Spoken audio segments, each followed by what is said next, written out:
the right to be rich.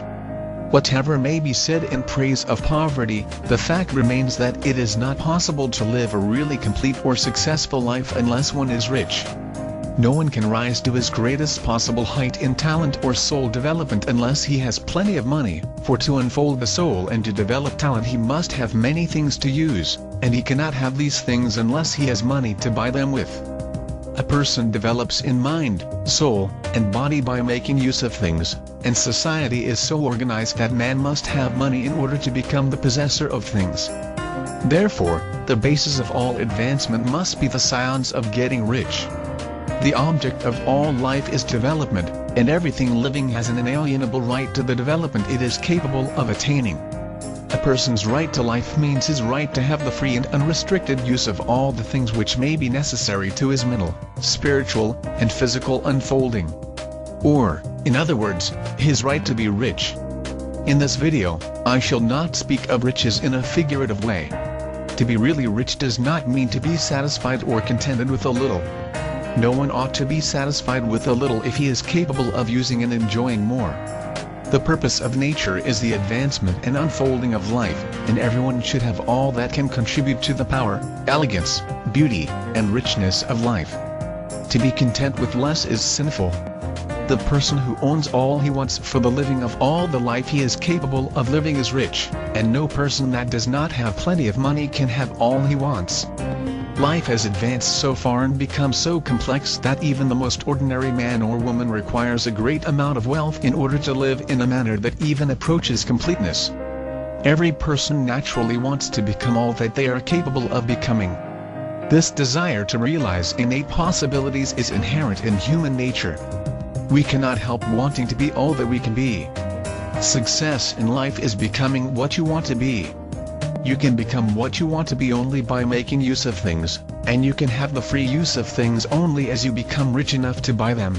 To understand the science of getting rich is therefore the most essential of all knowledge.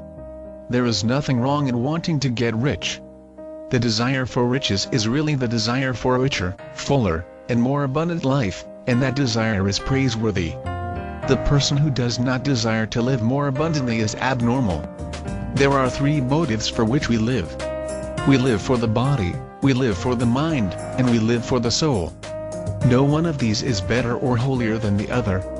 All are alike desirable, and no one of the three, body, mind, or soul, can live fully if either of the others is cut short of full life and expression. It is not right or noble to live only for the soul and deny mind or body, and it is wrong to live for the intellect and deny body or soul. We are all acquainted with the loathsome consequences of living for the body and denying both mind and soul, and we see that real life means the complete expression of all that a person can give forth through body, mind, and soul.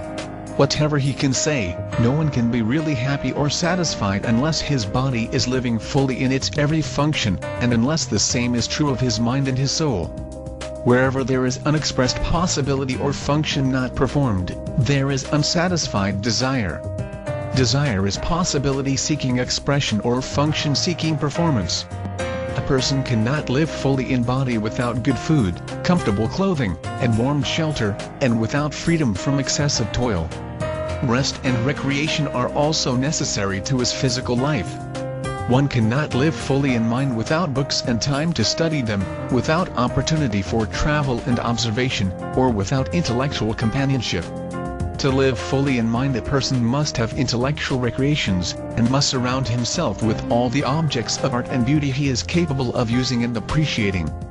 To live fully in soul, a person must have love, and love is denied fullest expression by poverty.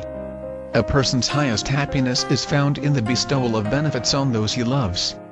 Love finds its most natural and spontaneous expression in giving.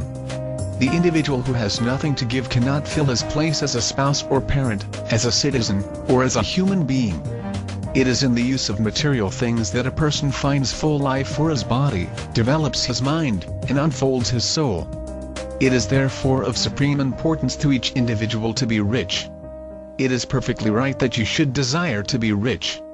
If you are a normal man or woman you cannot help doing so. It is perfectly right that you should give your best attention to the science of getting rich, for it is the noblest and most necessary of all studies.